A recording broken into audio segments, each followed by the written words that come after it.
As the potential impact of the recommendations of the Waki report continues to sink into the psyche of Kenyans, the reactions are coming up in a sharp and varied manner.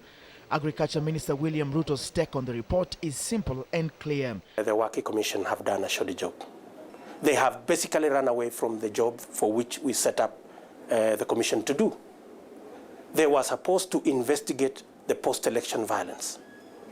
Now they've come up with general statements about the police being involved, some meeting in State House, about Mungiki, about the violence in Rift Valley having maybe organized, and worse, they have come up with some envelope which creates more anxiety in the country.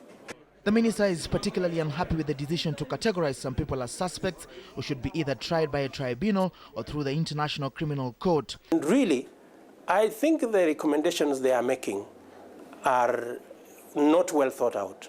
And in any case, their recommendation for a tribunal is actually an admission that they didn't do the job for which they were set up to do.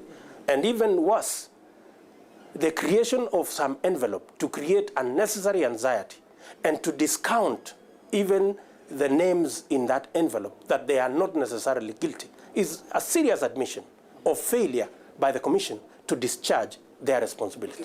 However, another member of the mediation team, Deputy Prime Minister MUDAVADI, is of a different view. He wants the tribunal formed as soon as possible to dispense with the matter. I don't think there are very many options for the coalition government.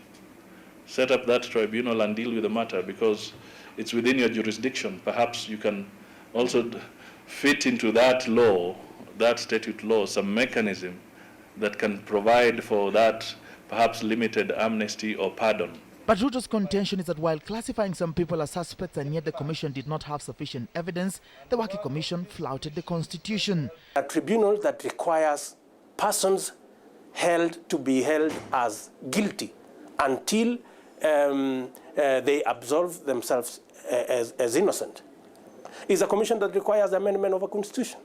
Commenting on the issue yesterday, President KIBAKT also appeared to suggest that amnesty may be the best option for Kenya, a position that has been supported by human rights groups. Although the truth will set us free, justice must be tempered with forgiveness for reconciliation to take root.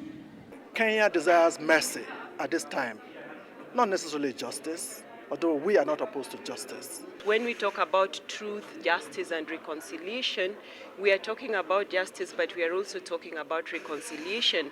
And reconciliation, of course, means that people must sit down together and they must agree that they will forgive each other. The whole issue raises one question that Kenyans must resolve in the coming days. Do we forgive and forget the past, or should we insist on justice and restitution? Peter Opondo, KTN Prime.